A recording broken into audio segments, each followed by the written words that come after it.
Bienvenue au Tour 20. You've got a new tool belt? Is that what she said? No. I wanted to say welcome to lap 20 in French, but I can't say that. Jacques Villeneuve has a tool belt. Oui, 20, oui. Jacques m'appelle Scuba Steve. Bienvenue au Tour 20. That's French for... Wait. Bienvenue à Tour 20. That's kind of French for welcome to lap 20, everybody. I just got done with post-Le Mans, post-Sonoma, but we'll talk about that some too. Yeah. Our friend Antonio is traveling across the great country of Canada.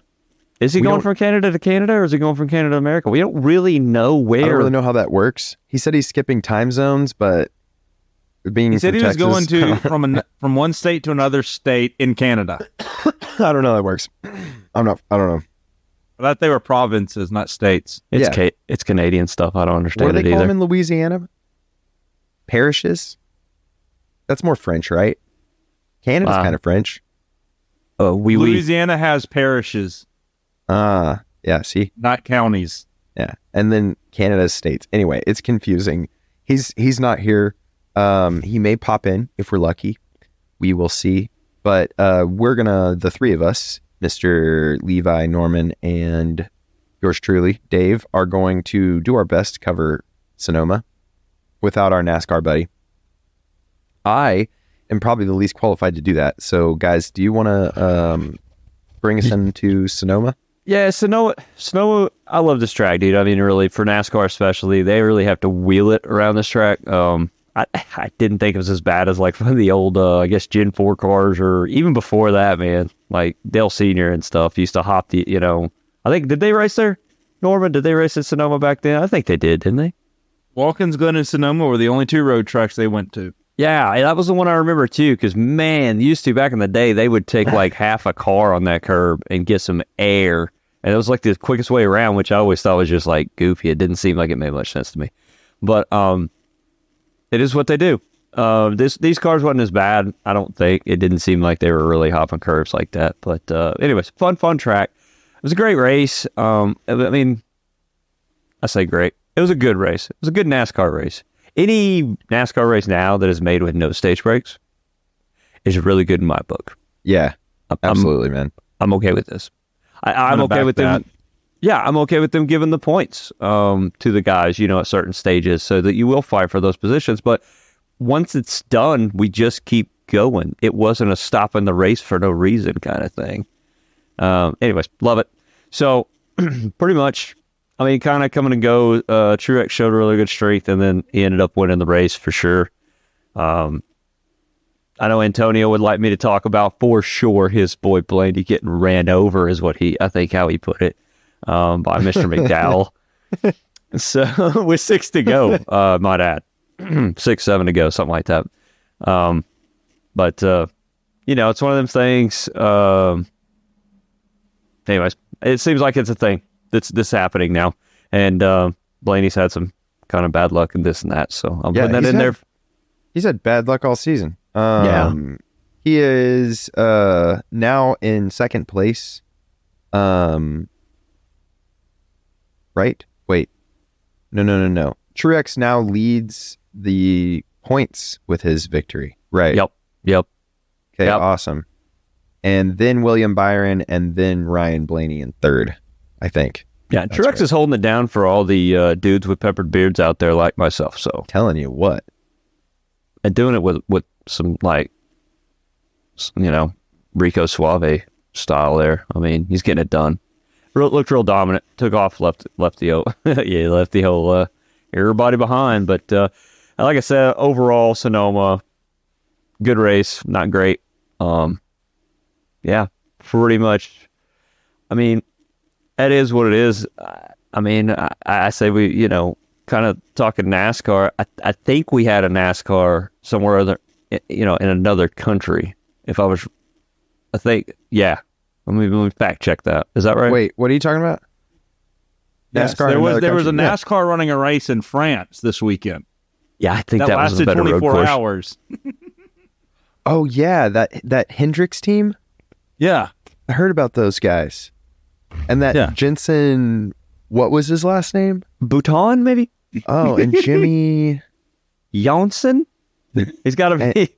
And legitimately, wait, who was the third guy? Rockefeller, wasn't it? Yeah, there you go. Anyway, yeah, dude. Thank you, NASCAR, for Sonoma. We love you, Sonoma. I hope you get some rain. Looking pretty brown, as always. They got the NASCAR got plenty of rain in France this weekend. Yeah, no joke. Yeah. Norman, take us into Le Mans, man. What a heck of a race. Yes, I have to say overall the race was great. We'll get into the bad part of the race for me, and good thing Antonio's not here to gloat on me. So yeah, but Italia.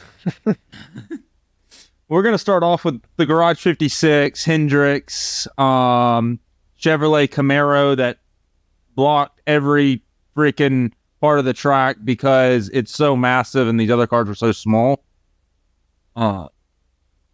It did good. I want to say, I think later they started running longer stints, but they started out, they only were running 1 hour stints with their drivers, which they're not racing anyone. So their driver swap, cares if it takes the pit stop takes longer. And it looked like they were just driving it to get it home. I don't know. I'm assuming y'all watched some of the race, so.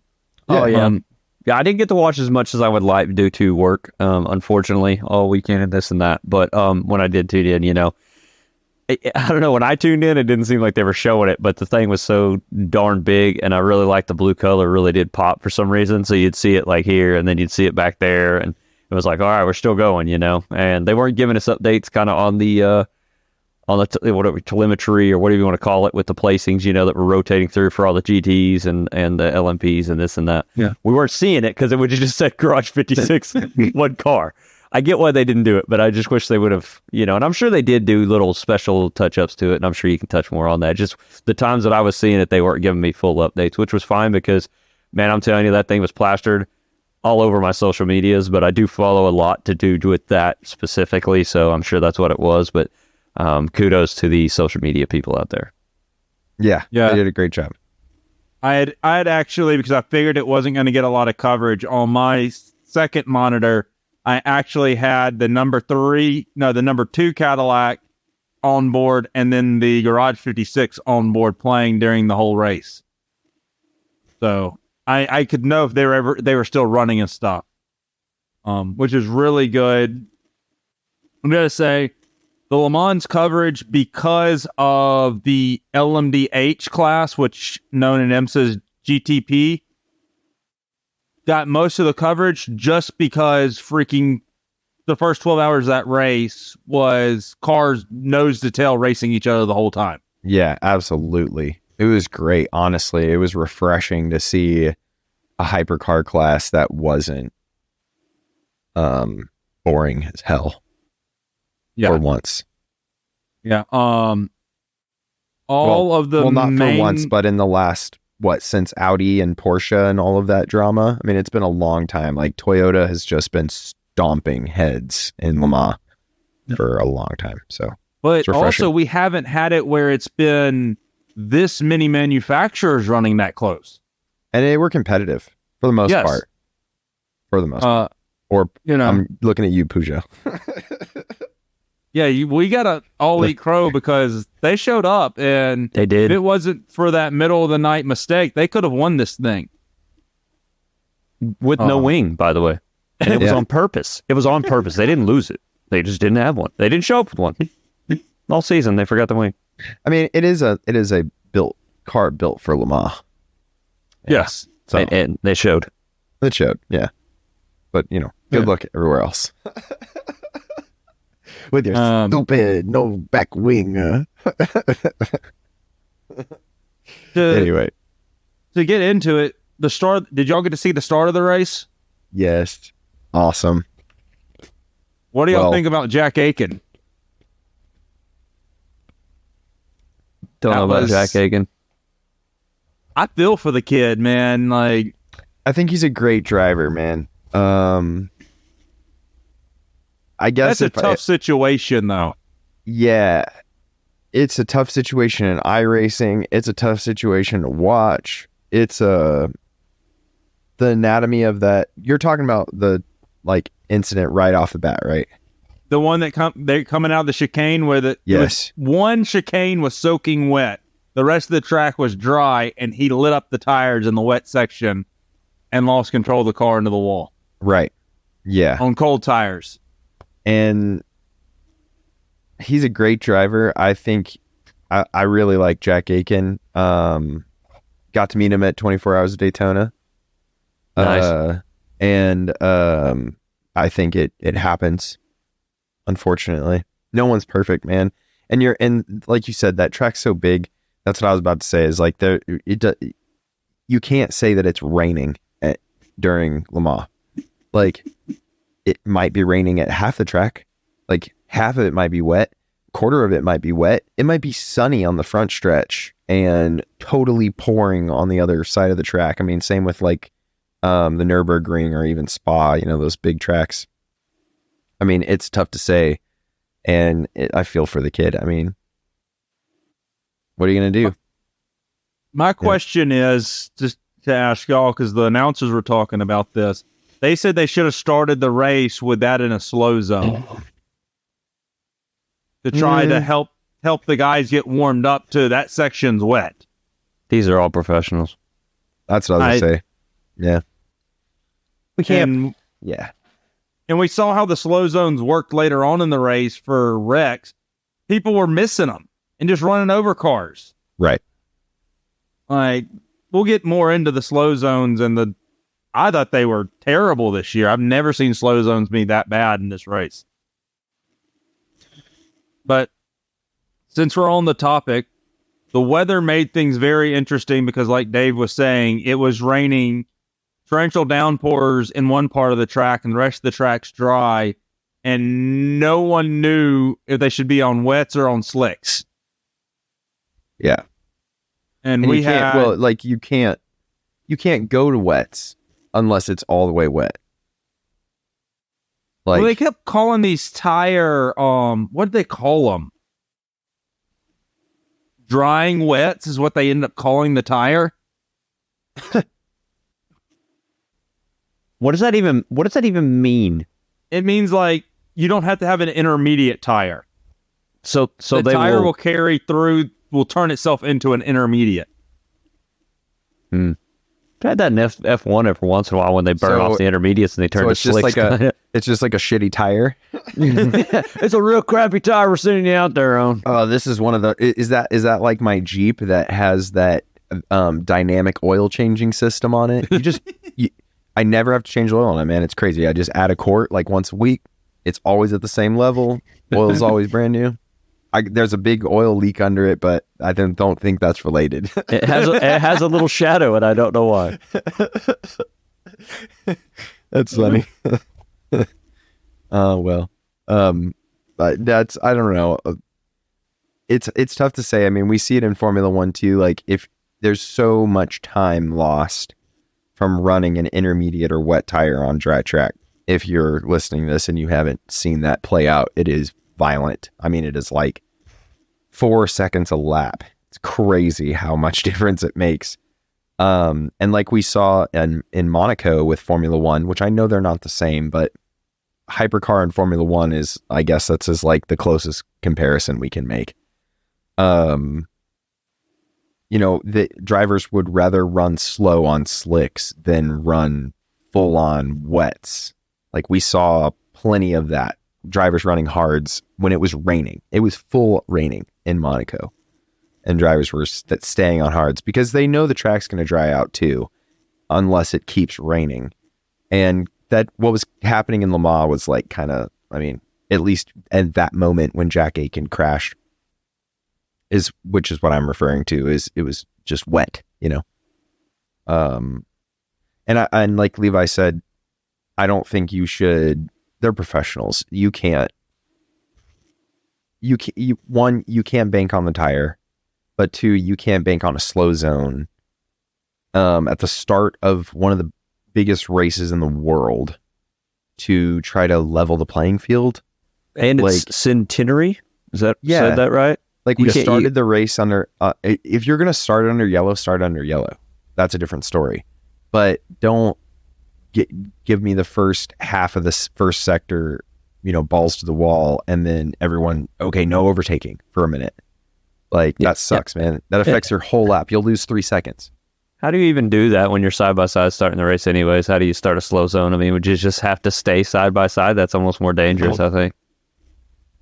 Yeah. Well, I guess you're 2 miles from the start, so you should be able to get organized to go single file into the slow zone.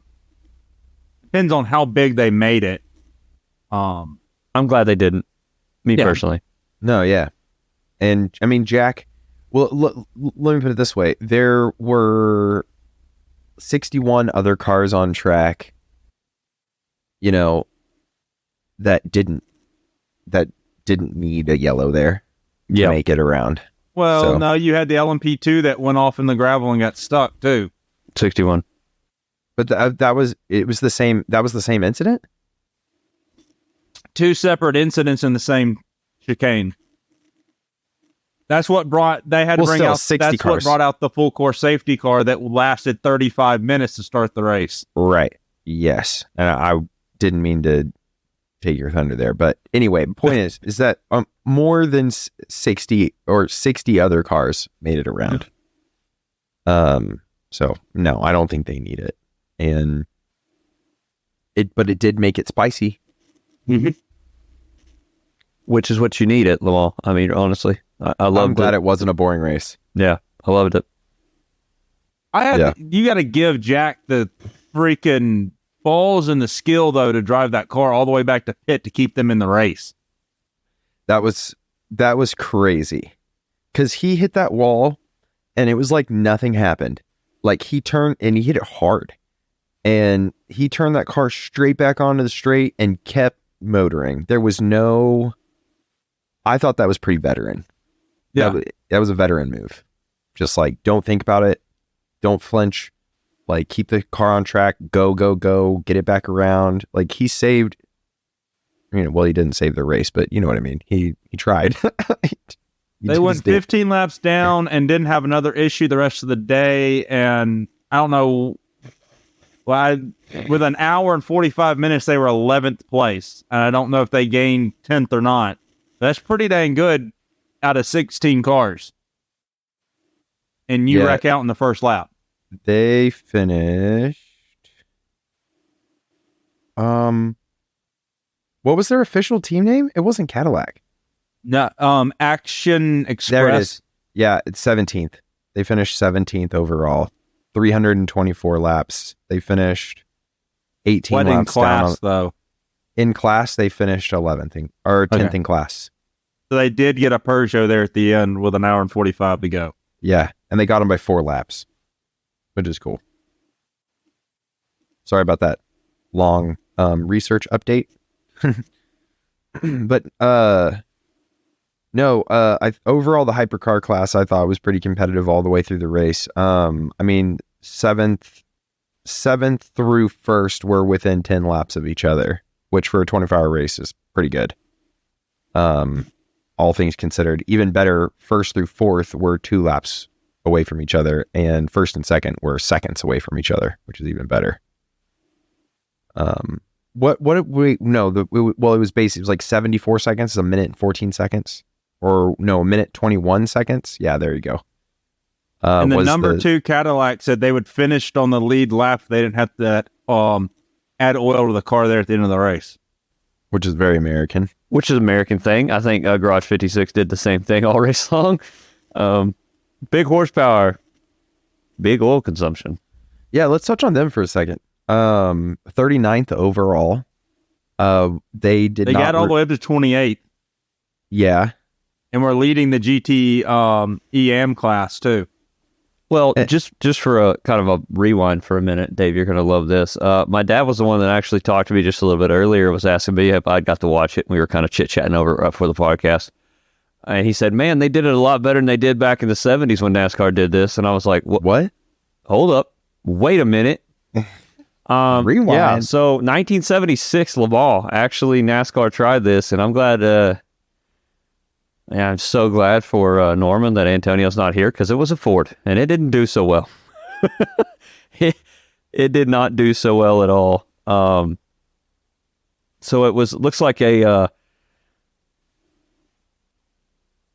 I guess they ended up like 11 hours into it. They ended up squashing this Ford Torino and finally calling it a day. It was based out of Richmond, and it was like I said, a 76 Ford Torino when they tried Le Mans last time with a NASCAR. So it has been done before, but it hasn't been, in quotes, done before. They tried it, and my dad said it was kind of a joke anyways when it first started. Everybody was kind of laughing at it. And so he was really happy himself that the Garage 56 crew and Rick Hendrick actually took the time to do it right. So anyways, just a little touch on that. I'm Wikipediaing it right now. It is kind of wild, actually. And next time Norman needs a race car for a special scheme, we're painting his NASCAR the same as his 1976 Ford Torino that didn't make it around Le Mans. And he's going to do better than 11 hours, okay? 2 NASCAR spec cars were entered in the 1976 Le Mans.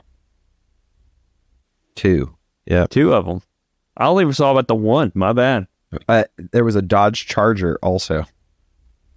And a Ford Torino. Yeah. Neither of them made it, but guess what? Chevy did, baby. For Antonio, Chevy did, baby. Way to go, Chevy. And like you said, Norman, or Levi, one of you guys said that it kind of looked like they were just trying to finish. I think that's definitely what they were doing, but that's a win, man. Like, I'll take it. And it wasn't without issues. They did with 3 hours remaining in the race. They had a driveline issue and had to come in for an hour. Yeah, that sucks. That's what took them from 28th to 39th. So would they, but aren't they technically an LMP2 car, the way that they qualify? I thought they more classified them as GTE. Like they had to, but they have to start behind the LMP2s and they don't get wave arounds. And I was reading some interesting stuff about like how there's different rules for them. Yeah, they're not going to get a wave around because of the class. You have to be ahead of your class leader. They are the class. They're their own class, so they're their class leader.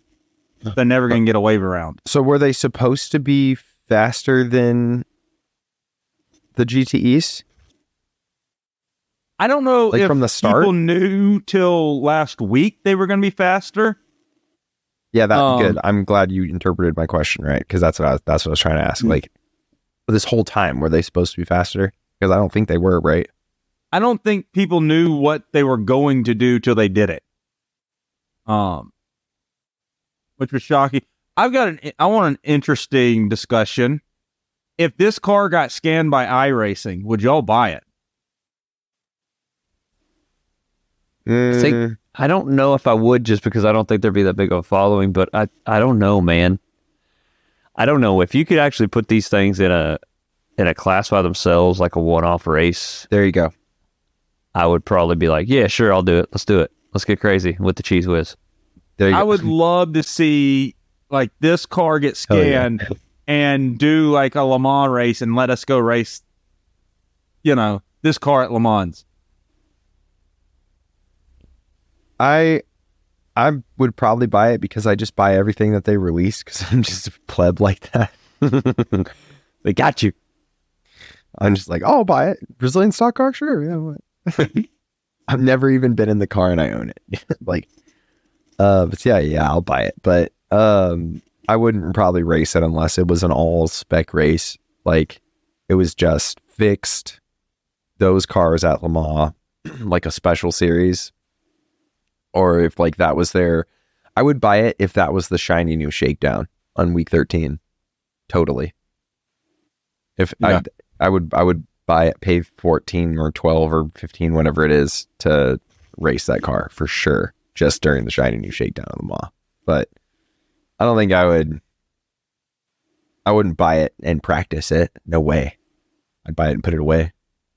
Race iRacing stock paints. Or put a Texas Roadhouse paint on it. Yeah. Heck yeah. So, thank you, Trading Paints. We love you.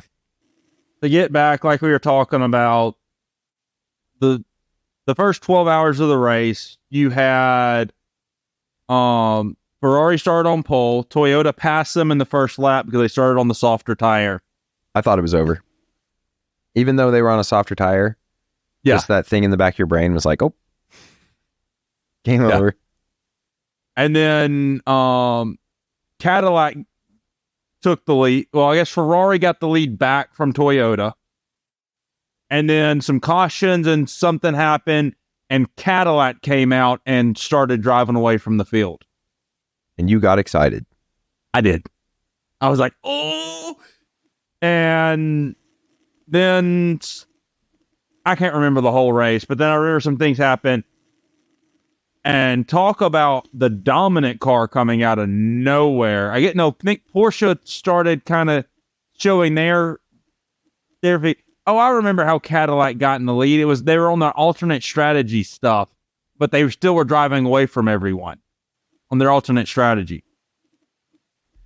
And then Porsche kind of started battling them, and then Peugeot stuck their nose out there, and they actually started really driving away from everyone.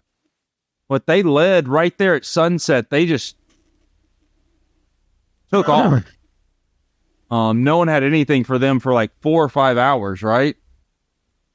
Yeah, and I just really think it was cool too. You know, like we said, the close race, and then it was all the way through. But it was really neat to see every manufacturer kind of like have their time, right? Have a little bit of. If you're a fan of any of them, you got a little bit of something that night. Big time. It was impressive to see. I was reading that there was just so much support too from the fans for the American race cars. Everyone loves a V8. That doesn't matter what country you're in. That's like the universal language of the world. How could you not? A V8, baby. When that thing went by, how could you not be like, okay, that's cool. Like, okay, that's sick. I will put it to you this way. You could have turned the camera off and just recorded the sound, and you knew when the NASCAR came by. You knew when every American car went by. Oh, yeah. It's 24 hours of Daytona. I mean, I sent you guys those recordings. Like, you knew when the caddies came by. It was obvious. It was like damn. Holy crap. What was that? It's lit. So, our other, we'll give some love to our other. In the GT EM class, we did have the Corvette running. It is the final Le Mans race for a factory Chevy team for right now. They're packing it up after this year. Chevy is. Sad to hear, honestly. And their race did not get off to a good start. They had about 2 hours in, they had a shock damper issue. They came in and had to get repaired, and I think they went down 5 laps. So it looked like it's going to be a long day for them, unfortunately. So, but they still had a long time to go, because I think they still had 17 hours after that, 18 hours of racing left to do. But we'll catch back up with them here later on in this race. They're coming into sunset, though, is when the weather really kicked off its glorification and started raining on not the whole track, but random parts of the track. And I don't know, you can find this video anywhere, but there's a video of the Glickenhaus coming around on ice, the number 3 caddy coming around sideways. It looked like it was a drift competition. That's all I can say. It was nuts how those cars were whipping around too. And I understand, like, here's the deal. You don't have spotters in every corner, and I'm sure it's hard as a teams to tell them exactly, like, okay, on this corner and this corner, but still, you're like, oh, it's raining. Okay, well, I went through their last lap, and, it was raining, but it's not like raining. And then it would just come a downpour, and it was just like reflection off the road, like you say. It almost looked like ice, and when they hit it, it almost looked like they hit ice. Like, they were just gone. Do you think it was like iRacing when you lose it in those cars and that anti-traction or the traction, and it's like... Talk about frustrating, because I'm used to like NASCAR and stuff, so I'm like trying to pedal it, and there is no pedaling. It's just... Yeah. That tells me I suck when I hear that noise. You suck. Oh, yeah. And I don't know how to tell you to fix that. But I'm sure it was, yes. Except for, I think it was if I remember right, it was a Porsche I saw. Just, tail whip the crap out of the car coming to the corner. And that thing whipped so fast. I was like, he's along for the ride. And then it backed into the fence. Man, that was sketch. A little poo would came out. That's all I'm saying. Especially in a Porsche, man. Yeah, Boop. Bye. No, I'm not going to lie. Sometimes when I'm bored, I just watch crash videos of people driving on the Nordschleife. Pretty hilarious. It is. Mostly the Porsches too, unfortunately. Yeah, or little Volkswagen Golfs. Oh yeah, or BMWs. But no, yeah, that the race was sketchy. But I mean, I guess that's what we love about Le Mans, right? That's the whole point of a 24-hour race, is that you get so many different aspects and you got to battle so many different elements. And I guess you could argue whether or not it makes good racing, but I'm sure for the drivers, it makes it so much more rewarding to win a race like that. You know what I mean? Where you have to battle so many elements where you deserve it. You truly deserve it. You didn't just get a good 20-second start and then build on that for the entire race. There were so many factors you had to overcome. So, yeah, I was so pleased to see it. That's how I feel in iRacing whenever I get done with any endurance race. I've never won one, but just to finish one. So I wouldn't even know what it would be like to be on the last lap leading your class. In most of these instances this year, especially, by the last lap, it was kind of just bring it home and you win. You know what I mean? And that whole last lap of nervousness, then turn it into total elation coming around that last corner. Oh my God. Yeah, just to finish endurance races on iRacing is an emotional experience. I can't imagine finishing in a real car, nonetheless winning freaking Le Mans. Yeah, if you're in that 51 Ferrari coming across, I mean, dude, it's just... Wow. Not only is, and then, like I said, this year was a special. It was special. Yeah. And the last time Ferrari won Le Mans was that time you saw in Ford versus Ferrari when the movie was starting. Yeah. That's the last time Ferrari won Le Mans. Wow. I think it would be harder. Was that 65, I think, right? It was their last time to win the overall victory. They won some GTE. Yeah. True. But still, to win overall at Le Mans, that's the pinnacle. Yeah. And I think it would be harder to be a driver of the car in pit lane than be the driver of the car. Oh yeah, you could see it. They were making fun of it at the end of the race. The commentators were, all the drivers were on their phones. None of the winning first place drivers were watching. Antonio Giovinazzi, all of those guys. Ben Keating was, but that's Ben Keating, man. He's old man Ben. But and there's two things that happened towards the end of that race. And I skipped kind of to the end there just because I got caught up in the moment, man. I got caught up, okay. But there was a moment there for the Toyota team. Unfortunately, I mean, yep, that they were tracking them down. It looked like they were going to run them down, and it was going to be a pretty good race to the end, and then. Just looked like the rear's locked up, or was it the electric downshift shouldn't let you wheel hop, right? The rears, they're brake by wire and the downshift. I think it was a perfect storm, and the drivers have been complaining about the brake by wire. It's harder to feel your braking right now because your brake pedal doesn't change. Your brake pedal changes with wear and tear when it's hydraulic. But coming into Arnage with 1:45 left, he locked the rears up. Car went sideways and he nosed it in the wall at Arnage. I guess they came in and had a few minutes of repairs and changed the tires and sent them right back out. Yeah.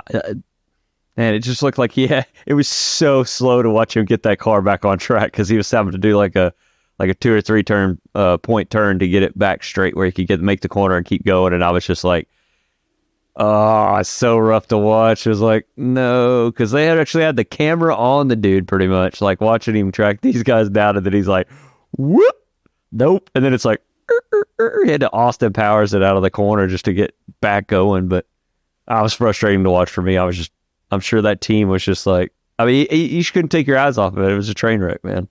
Yeah. But that was the number 7 Toyota. Gonna jump back some. in the middle of the night, the number 8 Toyota unfortunately had to retire from a wreck, which gets into our slow zone causing havoc. So it looked like the Toyota and a GTE Ferrari slowed down for a slow zone, and 2 cars behind them, I want to say they were both LMP2 cars, just trucked both of them. Yep. A lot of insurance claims being filled out during that bumper-to-bumper traffic. Yeah. And That sucks.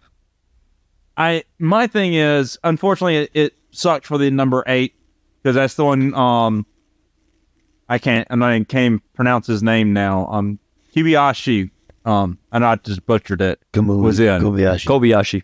Like, Kobayashi.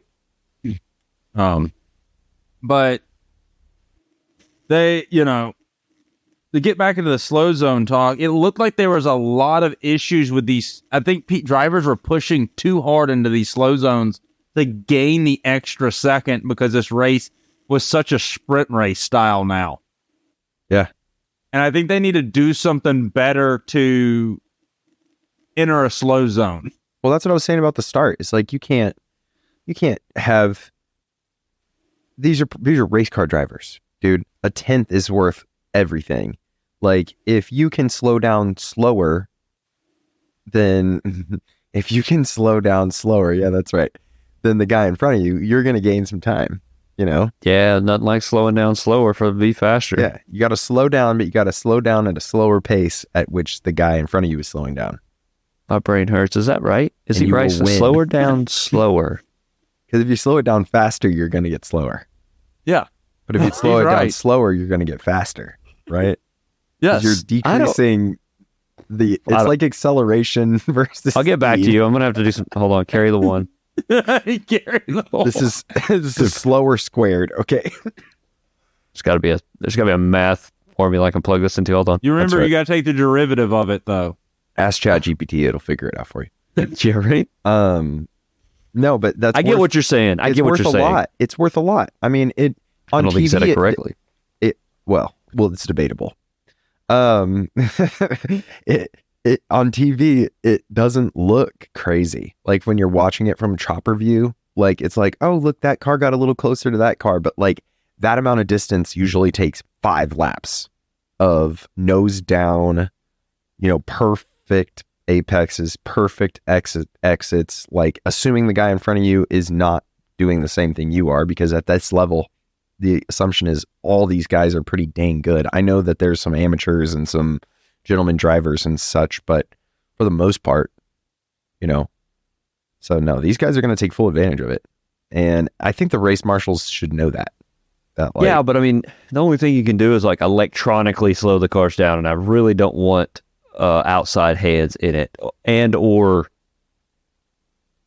give them a drive-through penalty or something. I just don't want to see that, because there's always going to be that human error, or just the you from a viewer watching, or somebody from the outside go, no, man, he didn't do that. He didn't make up that much time. You ruined his race. Because, anyways, I don't know how to make it any better. But you got to do something, because some guys got wrecked just like you said, got trucked, and they weren't doing anything wrong. It seemed like they were doing right and the others weren't. But at that point, who do you penalize and how? Like, there's no way to do it. They're all out. So, I mean, okay, maybe on a track like Daytona, where it's all under lights, and there's it's not freaking Le Mans. I don't know, like, and that's another thing. It was a good point under lights. Le Mans, there was a car that died on like the one of the straights, right out of the corners. It was on a flat enough space, but at the same time, when his lights went out, dude, and he was on the side of the track, he got off the track, but like they were showing him he bailed out of that car, because those guys are going by and they're not seeing. I promise you, they weren't seeing it. There's no way they saw the car before, they found out slow zone and wave flags and all that stuff. It's just crazy how dark it is at that track. Crazy. Yeah, and I know we're the safety podcast, but that's Le Mans, right? Like if we're gonna if we're gonna safety Le Mans to death, then I don't want to see it to have the same fate in WEC as the Nordschleife or in Formula One is the Nordschleife, where safety surpasses the classic track. Like, this one should stay, I think.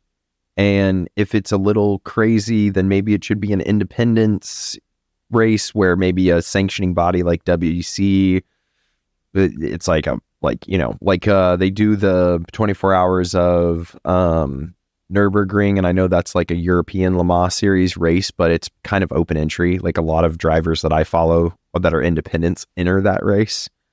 I know Le Mans is already like that, but we should, I don't know. I don't want to safety this one to death. You know what I mean? No, like, agreed. I want it to stay dark. I want the roads to stay crowned. I want it to be a little crazy because it's the only race left like it, you know? No, I agree. I think my idea would be maybe the sector before coming in. So that happened coming out of the Dunlap chicanes through the S's. Going into Teton Rouge, which is the hard right-hander onto the Malzahn straight. Right. Which is arguably the most important, one of the most important corners on the track. Yes. Yeah. They should have started throwing a yellow flag back in the S's, so now there is no passing. Yeah, you can go nose to tail, but do not get beside each other, kind of thing. Yeah, I agree with that, because if you put a yellow into, it's Tetra Rouge, right, which is the entry into Mulsanne. If you put a yellow there, the whole point of that corner, entry be damned, the whole point of that corner is exit. So, like, all of the cars are already sacrificing entry for exit. The entire mentality is to straighten the car out before the apex of the corner. So, like, all of the rotation in that corner happens before you get there. And so it's not a very good corner to have a slowdown, because you have to change your line. Yeah. Like, if you put a slowdown in the S's, or like take a track like Suzuka, the S's at Suzuka, or Coda, you know, like, in that sector, like, yeah, you can tuck in, find your line. You're going to lose a tenth or so, but so is the guy in front of you. Like, everything's cool. But man, yeah, that's a tough corner. It's kind of funny because in iRacing, I don't know if you guys remember, for a while there was a bug and it would always throw you a yellow flag there when you would enter onto Mulsanne. Do you guys remember that, like 2 years ago? It definitely cut like 6 or 7 seconds off of my races over the, you know, because I would like yellow and hold up and like, damn it. The phantom yellow. Anyway, I got it always in Indy. Yeah. But, so, and the cars did have warning systems in them telling them they were coming to a slow zone. But I think if you don't slow the cars down, but tell them, hey, there's a caution here, there's no passing. So the car in front of you starts to slow down. You've got to start to slow down. You know, you can gain the time on them if you really want to, but you can't pass them. I just figured that would work better than telling, hey, your next zone is a slow zone, and when you get to that next sector line, you better be going 80 miles an hour into that sector. Yeah, something like that. But like I said, though, I'm afraid to safety it to death, though. I say leave it be. Yeah, like, maybe we just, like, there's always going to be some stuff that's like, oh man, that could have been better. But, oh man, it's like they're racing fast cars or something. Yeah, I don't know. And I'm glad we didn't have as many. We only had 6 full course yellows and safety cars. So because the new safety car procedure took forever. Yes, they did. Yeah. I like it, but they've got to somehow speed that up. And it doesn't help that you're at Le Mans either. Yeah. It just feels like forever. There was one safety car, I want to say, lasted almost an hour. I'm not sure. After... Yeah, that's too long. If it actually, man, yeah, you've got to do something about them. I intensely watched some of the race, but I missed quite a bit of it. So I didn't... at least the parts, like, I watched the first 3 hours and then the last 3 or 4 hours, and then I caught highlights of the middle. But I mean, it's how do you do a quicker safety car at Le Mans, though? Just do less laps? Well, just have a place where they can dive off, and they're like, okay, they got to clear. Yeah, go. we're done. Well, Go now. how they do their safety cars is you have safety car Alpha, safety car Bravo, and safety car Charlie.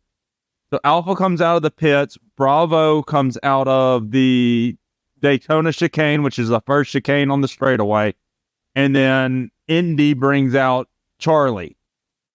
And so when the safety cars are deployed, all three come out at the same time, and you just get behind the safety car that picks you up. And used to, they would just duck in, and that's how you started the next thing. But if you pit, you have to wait for the next safety car in line. You can't. That's tough. If you go into pit road, you have to go to the next safety car coming around.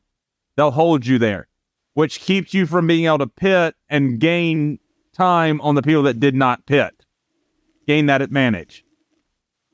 But what they did this year is when they would go back green, they would all tuck back behind safety car Alpha, and they wouldn't let them do that till the whole wreck was cleaned up, and then it would take them like 3 or 4 laps to get everyone back behind the safety car. Yeah, that's too long. Yeah. So your safety cars were at least 30 minutes at the shortest long. Yeah, I would like to know their mentality behind it. It was like they just try new things, or was there like precedent or like safety concerns, and like this was what they settled on? Like there was a big meeting. It was like, all right, this is how we have to do it. Then I'm interested to know. Their reasoning behind it was to help people, and they claimed it that people were unfairly getting lapped under safety cars with how because just luck of how the safety car fell, when it fell, and how pits were being taken. They would end up getting lapped. So I'm guessing, like, say you're leading the race, you're fixing to lap me, the safety car came out, but I've got a pit, but you weren't about to really lap me. I was really like a minute and a half ahead of you. And when the safety car fell, it puts you behind me, but I've got a pit now because I'm running out of fuel. You don't. So then you got to pass me because I had to wait on the next safety car. Stuff like that. I don't know really like the true, like how it falls and you get lapped and stuff. That was the reason behind it, was to keep people from unfairly falling a lap behind. Yeah, so it doesn't sound like you fix it. It sounds like you regress it. If you do anything, you go backwards, which they probably won't do. But now you get the wave around too, which if I was behind safety car Alpha and you are behind safety car Bravo, but you're leading the race, when they tuck up behind safety car Alpha, this is another thing that extended the cautions. I got waved around because you're my class leader. I get to come back all the way back around and get plugged in behind you. Now. Yeah. So it is what it is. I don't want to go too far into the safety cars and all that. But it's an interesting thing to think about. Yeah. I mean, it's a lot of factors, and it definitely affected many people's race. Whether it would be for the good or worse. I guess that's the big question. If you're WEC or you're Lamar or whatever, what negatively affects people the least? You know what I mean? I guess that's what they're asking themselves. So it sounds like this did negatively affect less people than the previous method. So, I mean, mission accomplished, I guess, but we'll always be looking to make it better. It made it a little bit harder for the fans to watch. But 24-hour races on are TV, hard to watch anyway. But not. I'm pretty sure it was people there watching the race live didn't have any issue with it. It was more of the TV that now we're watching 35 minutes of them pacing behind the pace car. Yeah, I mean, go ahead. I'm sure the teams probably enjoyed it. Gives them a little break to get everything settled down a little bit, reset. Yeah. I mean, here's the deal. I found out on like endurance racing that NASCAR is kind of for the fans. F1's kind of for the fans. endurance racing is literally endurance racing that people watch. Right. Like, they usually they're doing their own thing. If you want to watch, fine. If you don't, still going to do it. Especially like Lamar. Watching an endurance race is like watching a 2-day bill fishing tournament. Yeah, it's one of those things. They're there to do what they're doing. Yeah. And if you want to go ahead and watch, then by all means, tune in. Yeah, there's a team of dudes spending a bunch of money, and if you want to watch, you can. Yeah. Oh, well, yeah, technically, yes. I think, that's what it comes down to. And I think that's one of the reasons I really like it, because it doesn't do things like stage race, stage stops or whatever for commercials. And they just keep effing going, bro. So the 35, whatever, the longer, I'm sure it was nice on a 24-hour race to get a 30-minute break to go, whew, okay, let's just all calm down for a minute. Let's reset. Well, also, like they were saying at the end of the race, like those cars don't know that there's 10 minutes left to go.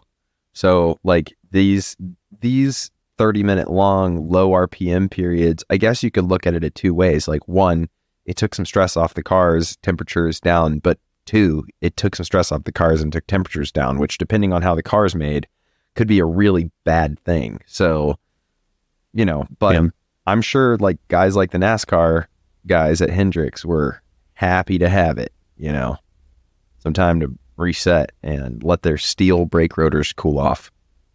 And put a little more oil in there. That's right. Because she was thirsty. She's thirsty. Not just for that old gasoline. Yeah. For their oil. Put her on a diet. We gave her that 020, that future oil. I was glad it made it to the end, man.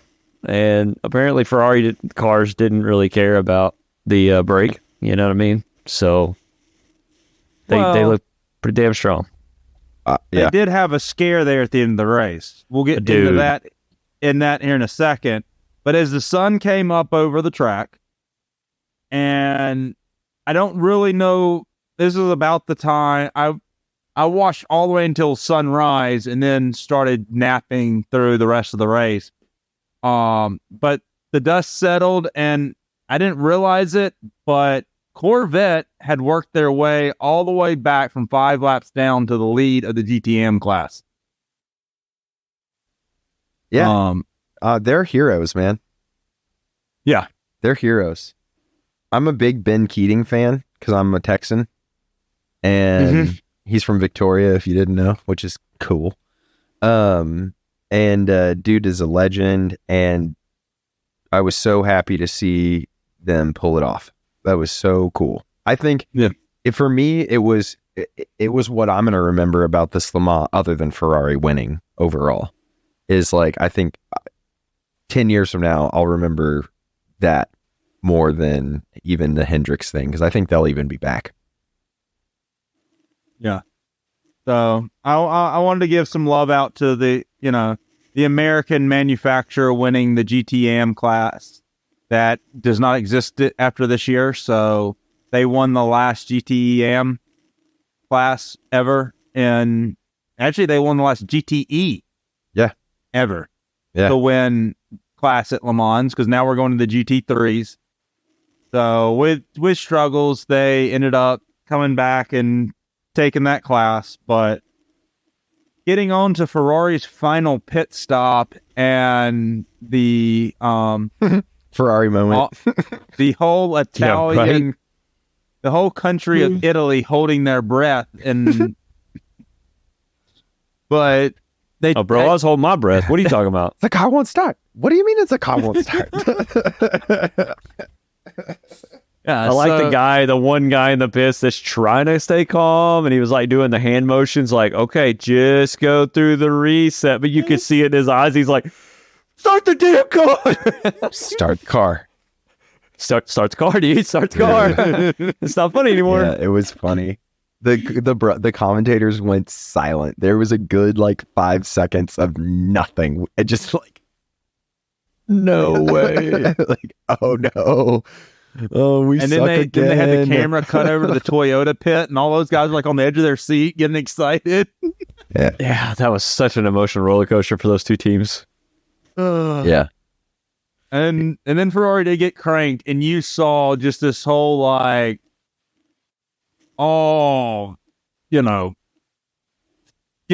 F-bombs out of the Toyota pit. Like, Yep. Despair. It was over. damn it. It's over. You know, they thought their race was over. Then they thought they had a chance, and then you got snatched back away from them. They were like, ah. And what a story arc for Antonio Giovinazzi, man. I know, right? Like, wow. You know, Ferrari wonder kid, Sauber driver, not feeling it, not having great success, and then, you know, gets this drive and wins freaking Le Mans. Like, wow. Because if you haven't followed Antonio, like, dude's a great driver and was really a hopeful for Ferrari's main seat. Even as early as when Kimi was leaving Ferrari, like, that seat was really Antonio's. And then, you know, Mr. Charlie came in there because he's got a better smile or plays piano or whatever. he's got some pretty good hair. Antonio Giovinazzi is going to be a Ferrari household name forever now. Yeah, no, he's set himself in stone. I mean, before now, really, I think, like you, but now for sure. I mean, he's young, dude. What is it? I don't even know what age he is, but he's still got a lot of years left, especially in the endurance series. Italian Jesus, man. I'm a fan. I'm telling you. And a name like Giovinazzi. Yeah. Turn water into Chianti. That's awesome. Well, I'm super happy for him and all of the Ferrari guys. And I'm happy for Toyota too. I mean, it's not like second is, I mean, they look like they got last place. You know? Yeah.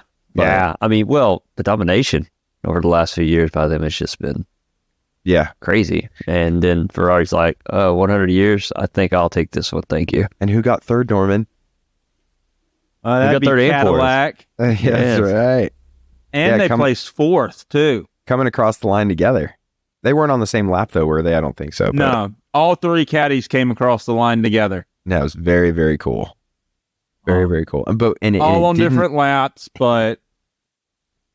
And unlike Ford, they actually managed to not screw it up. Well, when you're on different laps, you can't screw it up. Yeah, Norman just, as soon as they went across, somebody probably made a snapshot, and Norman's like, I'm just going to get that tattooed on my back right there. Right. Yeah. All three of those cars coming across the line. It was rocking. It was really cool to watch as a racing fan, as an American racing fan, as a American. It was cool.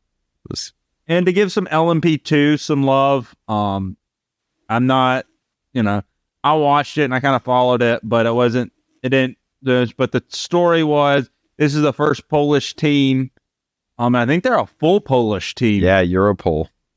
Yeah. Awesome. Won the LMP2 class, and it wasn't without some scares there at the end too. They lost their radio communications and then were trying to use a pit board. And luckily, this is not run by the FIA that makes decisions. So they went to them and said, hey guys, you can't be putting that board out across the track. You could drop it onto the track. We can't have that. We're not going to penalize you because we understand why you're doing it. But here's a slap on the wrist. Stop doing it. Keep racing. I think that's fair. Knock it off. Yeah. I think that's fair. And I think the FIA can probably take some pointers there, don't you? Don't you think? Yes. Yes, 100%.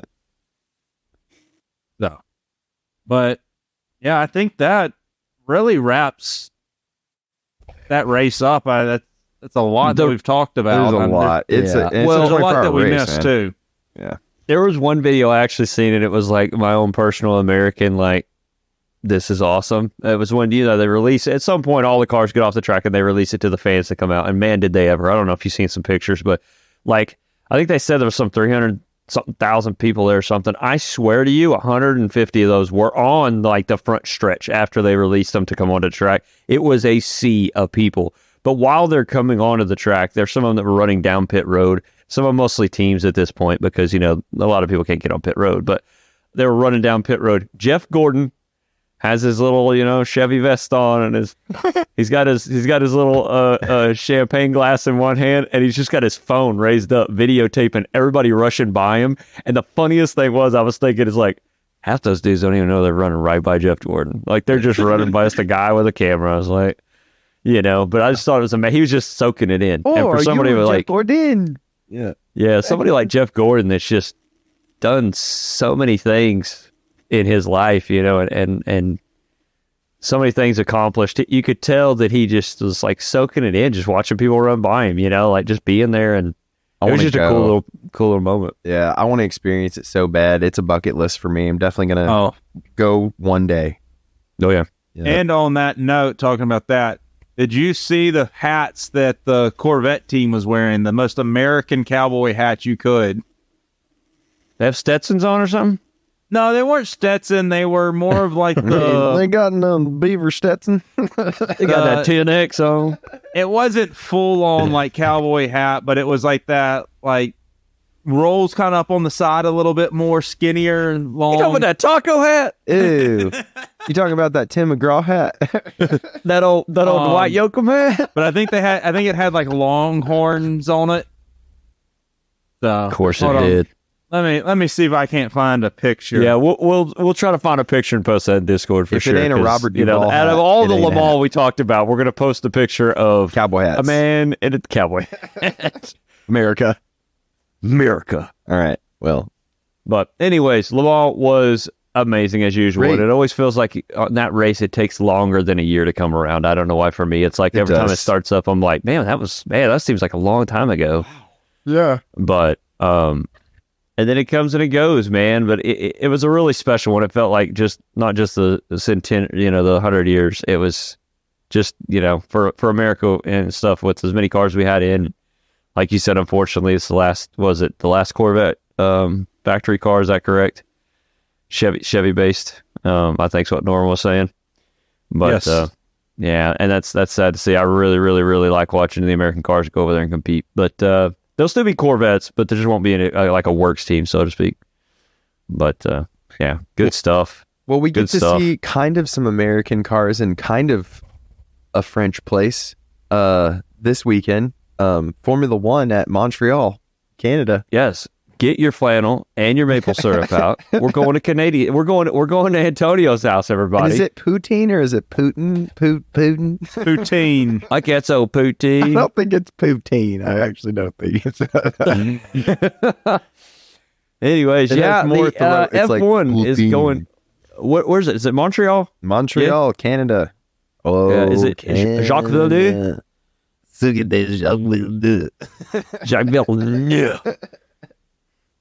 Sorry, French. I love to watch this race. It always seems like it's cool. We got the wall champion. Race. Somebody's going to tag. iRacing, not my favorite track, man. Oh, I love it. No. So what is it? Is it 3 and 4, 4 and 5, whatever? The first right-hander that goes downhill and then tries to careen you into a wall. Oh, it's so great. No, it's not. It's a great corner. Oh, yes. It's not. Horrible corner. I actually used to do good. The first time I went there, I think me and Norman might have got into it, but I don't remember who it was. But we went through that corner, and I had to let up because I was about to smack the wall, which then put us side by side. And then that next one with cold tires just slid me out, and I tagged somebody or something like that. Anyways, just ended my race right there in the concrete. So that was a good time. But it's always the turn. So you take the right, left, and you get close to the wall, and then you have the long sweeping right-hander. It's that next left-hand turn that it's like comes back on itself and then cuts back out. And I'm like, just make it one lane. Yeah. And I always overshoot that turn or I come out and I'm drifting it sideways into the wall. Oh, man, that's where I get all my time on people. It's that corner.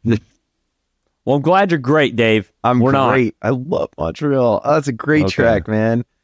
I love the track. Anyways, yeah, that's where they're at. I really think it's going to be a straightforward race for the most part, as usual. Red Bull, Max is Max. I don't think that's going to change this week, but there is some stuff coming. I mean, Mercedes looked really strong. They brought it to Monaco. Their changes with the side pods, and we really didn't get to see it, but in Spain they did show real true pace. And I really think Aston Martin's supposed to be bringing some kind of update. I do not know the details of it, but they are bringing an update. So we will see if maybe they can get that podium spot back. I think it's going to be a fight between Aston Martin and Mercedes. It should be a fight between Aston Martin, Mercedes, and Ferrari, though, right? Why can they not get that right at Ferrari? The car's there, right? Strategy team. Because they've been dumping all their money into WEC. Apparently. They had to go win Le Mans. And I'm sorry, if they don't show up with the same similar paint scheme for the Canadian Grand Prix and celebrate that win, I'm going to be kind of pissed. I know they won't, and I'm going to be pissed, but if I'm like Ferrari, I'm like, hey, we're going to really push this because you guys suck. So we're going to try to put their paint scheme on you. Maybe you can do what they did. But, I mean, as far as that, it's a two-stop race for the most part, as if it goes like it did last year. They're bringing the same tires. So I think that'll be the main deal. I think there's going to be some one-stoppers, though. I don't know if that'll be up front. I think Max can probably do a one-stopper, depending on what tire he starts on. I think he can start on yellow and white and be done. Those hards are holding up like crazy at all these tracks for some reason, and they're actually a primary tire for the long haul. I mean, instead of going like, yellow, red, yellow, or yellow, yellow, red, or, starting on the reds and then going yellow, yellow to get more speed. You do that sometimes. The hard tire's holding up. I guess what I'm trying to say. It's holding up, and it's similar times, and it just doesn't fall off. But on that note, though, it looks like we could have a wet qualifying. I'm checking the weather for Montreal. That's what I was going to touch on, yeah. Yeah, about a 60% chance of rain on qualifying day. So we could see something like we saw in Monaco with one of these top-tier drivers starting in the back of the grid or having a bad qualifying or something weird happening. And I think, I don't want to say anything to give up the old in it, win it, Bennett thing, but... Yuki, out. Yeah, right? No. That's a given nowadays on our picks, but I really, man, I feel like Perez has got to start doing something, right? Like he's not looking strong in the same car that Max is looking just like a higher level than everyone else. Like literally, he's just putting it to him. It's insane. Yeah, and Perez, I get that they're built, and I'm bad about this, and people say this isn't what happens. I don't care what you say. Almost every F1 team is made for one driver. They're building that car around one driver. Unless you're one of the lower teams that's just trying to get back up the ladder. I don't think Haas this season, I don't think they're giving Hulkenberg more or Mag more. I think they're keeping it pretty even. They're just trying to move up the ladder. I think you probably said the same thing about AlphaTauri. Yeah. But I feel like Ferrari, I'll say it, Leclerc. They're building the car around Leclerc, and hopefully Sainz can drive it. Absolutely. Red Bull, what's up? Absolutely. 100%. Oh, okay. Yeah. And Red Bull, they're building it around Max. Mercedes, I don't know who they're building They're around. building around George, man. I'm really afraid that's going to become an issue for them. I think that might be what pushes Lewis out, because I really do feel the same way. I feel like, but I'm afraid he's pushing it a little bit too much also. I know on the radio in the last race, he was like 2 seconds behind, maybe 3. And he was asking, hey, is Hamilton going to get out of the way when I get there so I can go chase down Sainz? And it was like, bro, you're 3 chill. seconds behind. Yeah. Once you get in DRS or even close before you start asking questions like that, like especially, me, y'all know, if you listen to the podcast, I'm not the biggest Hamilton fan by any means. You coming up on a 7-time champion who is... he's shown his speed, so you need to give him some credit. Don't be 3 seconds behind. Be like, hey, can you get this slow old dude out of the way so I can go ahead and go forward? Yeah. I mean, that's kind of how I took it, and I was like, damn. Well, and it's not like it's kind of the narrative, because I believe that Sky Sports and Formula One, like they kind of, but since forever, but since Drive to Survive especially, they've been building this narrative. Like even how Crofty calls the races are a little bit more novel, you know what I mean? Yeah. And because it's I don't know, it's good TV, and this season feels like a little bit like the death of Lewis Hamilton. Like he's trying, but I'll say it straight up, like the story arc as it reads now does not have Lewis Hamilton making this incredible comeback into the mainstream of the racetrack. Just doesn't. Like the only Lewis Hamilton headline I've seen was a tabloid today that he might be dating Shakira. That's the only Lewis Hamilton article I've read this year. So, I mean, maybe Mercedes knows it. I mean, you can't be the best forever. And George has been better than him this year, straight up, too. Yeah, and if they are dating, then I mean, like, if they get together, their kids, what are they going to dress their kids in? Oh, baby, would you talk like that? I don't know. They'd be all screwed up, though, man. They'd be wearing some... Like, an argument in the kitchen would just be weird. She'd be, going all over octaves, and he'd be like, "It's unfair. It's unfair, man. This ain't right. It's not right. Bono. Bono. You got to talk to him, man. This isn't right. It's manipulated." She's like, "Bono? I don't like that guy." It's like, wrong Bono.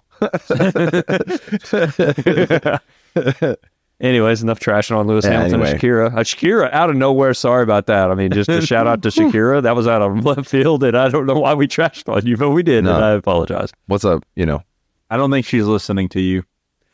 From everybody at Lab Zero Podcast, we are sorry, Shakira. Well, yeah, if you're listening to this, sincere apology. Congrats on somehow getting younger every year. It's weird.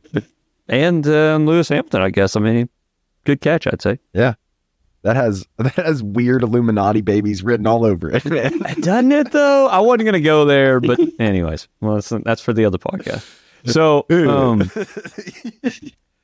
anyways, yeah, I mean, as far as the race goes, I don't think there's much change in the patterns. I like to see what Aston Martin can bring in the Mercedes. I don't think they're going to catch Max, and hopefully Perez can get his ish together. But, yeah, Canadian Grand Prix looks like it's going to be a pretty good deal.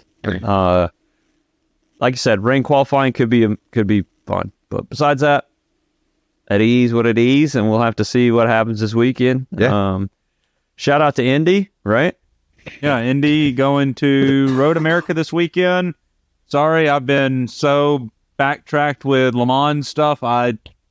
They're Road America in Wisconsin. Always a fun race. So we'll catch you up on that race at next episode. Yeah, we'll give you a shout out. Maybe go and see what if you're lucky. Our boy is Indy is Indy next going to be there also? We can give it a little Josh Green update or something. No, their next race is Iowa. They're not double heading. They did the double header at Detroit, which unfortunately we didn't give this update. Josh Green had a rough week there. Yeah. But that's okay. We don't need to talk about it. We'll see if we can bounce back at Iowa. Their first oval of the season for Indy next. Sweet. He'll do good. I got faith. That sounds terrifying. I don't know why when you said that, Norman, my heart rate went quicker. The first oval of the season for Indy next. Like, bum, bum, bum. I don't know why that sounds so scary. If, like, let's say you're just getting into this series, it's your first year, it's like, oh, we're racing in Iowa. Like, oh my God. Like, I think that's Josh Green. Oh my God, man. That's crazy. So I guess that takes it into In It, Win It, and Bin It for lap 20. Unfortunately, Antonio is gone, as y'all know, on a business trip. So he was supposed to be up first, but we really can't make our picks until he makes his picks. We tried to let him know. Okay, just stop for a minute. Let's just talk about this for a minute. Antonio, we tried to let you know. Norman specifically said, if you're not going to make it, you need to put your picks. So back of the line, bro. Yeah, back of the line. Snooze. Go on now. You lose. Snooze, you lose. All right. That's that Italian strategy for you. Yep. Oh, Ferrari strategy. Bad planning, and for now the lose, look at you. for the win. You had the first picks. Now you ended the back of the line. You know what? We're going to note it for after the race. Okay. And we're going to try to maybe give you a chance next time. I don't know. We're going to have to think about that. We're stewards. We'll get together. After the race.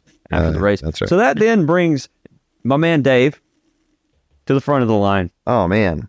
Feels good. What we got, bro? Feels good. Feels good to be up here. Let's take, like you said, I think Mercedes is going to make a strong showing. I think that Aston Martin's going to make a strong showing.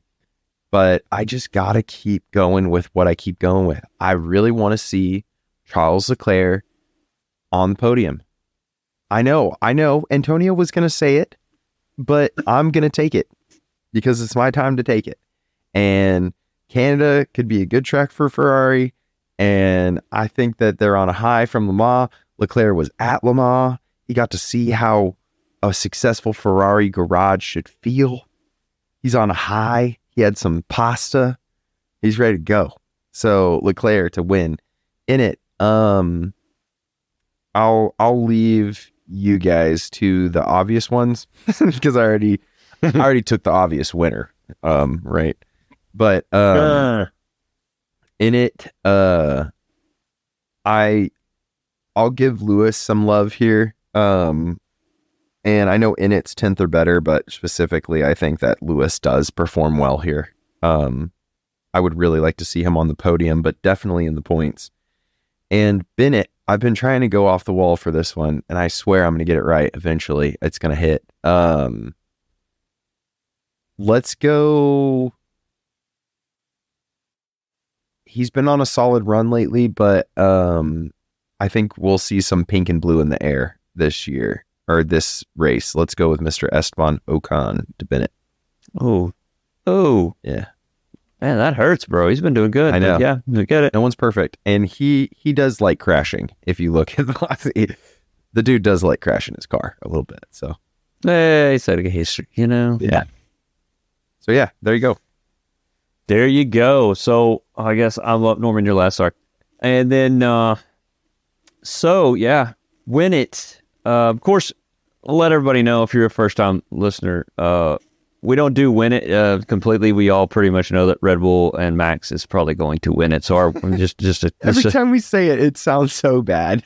I know, bro. But if you're a fan and you're watching and you made it this far and you're waiting for a win it, okay? Yeah. You just know. When it changes, we'll change. Season's Until over. then, this is how it's going to be, bro. Yeah. I'm sorry. This is a battle for second through last. Yeah, exactly. So win it, as in, i.e., behind Max. My boy Alonso, of course, that's my pick, dude. Love him to death. I'm hoping he gets his stuff back together because he needs to. It was really good to see him up there. I think he's doing really good. Last race, kind of a kick in his teeth. So hopefully they got their stuff back together. In it, anywhere in the points. Yeah, I'm actually going against your Bennett. I think it's going to be Mr. Ocon, man. He's been I really good. think he's going to have a solid race. He's been good to go. Bennett, I'm tired of riding this Yuki train, man. You know what I mean? It's just not happening. Oh, but Mr. Bottas will wreck. Whoa. Yeah. Dang. I mean, if the Alfa Romeo will actually go fast enough, he will wreck. So I know they are not showing up this year. I thought they would too. Poor boys. I really thought they would be competitive, and they're not. Yep. So there it be. My man Norman's up next. Well, my win it, since I know Mercedes has been strong here and Lewis Hamilton has also been strong at this track. And I think he likes it. I think him and Alonso are going to be battling it out all race. That would be tight. But Hamilton is going to take your boy and take the win from Alonso this race. So we're going to get some ham jam for the win. I love hand tattoos on the podium. There's just something about it. We'll give the prancing horses their love from Le Mans, and we'll give Sainz the end. Nice. I like Sainz. I think he can get points, and and that keeps the difference up. So I'm not picking y'all's wins. But the shocker Yuki of Tsunoda shocking pick in the wall. It's not a champion, but he's the teammate to a champion. Perez gets bends it. Oh, well, Nick DeVries won Formula E, so I still thought you were going to say Yuki for a second. So the funny thing is, as we're making these picks, my boy Antonio finally tries to show up on chat. I don't know if y'all noticed that in the Discord. But, I just saw it. Too late, man. No, ignore it. Ignore it. Just delete it. Didn't see it. Don't know what you're talking about. Didn't see it. Sorry, it's... Well, I'm supposed to go first this week? Oh, yeah, don't worry. You'll know, buddy. You'll know. Oh. Anyways. It was a good lap 20, man. Le Mans was a trip. You know what I mean? And now we got to wait another F1. 2 years till we see it again, like Levi says. I know, it just feels like it's forever. It does. I Um, think because it's like, for some of these races that we get, there's like, the Rolex 24. It's like, okay, well, there's, walk the 6 hours of the Glen. There's the Pete Le Mans. It just feels like there's other races that can help kind of fill that void. Le Mans is such a unique race. There's no other race in all of racing across the world that can fill its spot. Except Barber? I'm just kidding. I thought you were going to say that. nah. No. There's no one else that can fill Antonio's shoes either. No, I and we're agree. sorry I we can't missed agree it more, today. Norman.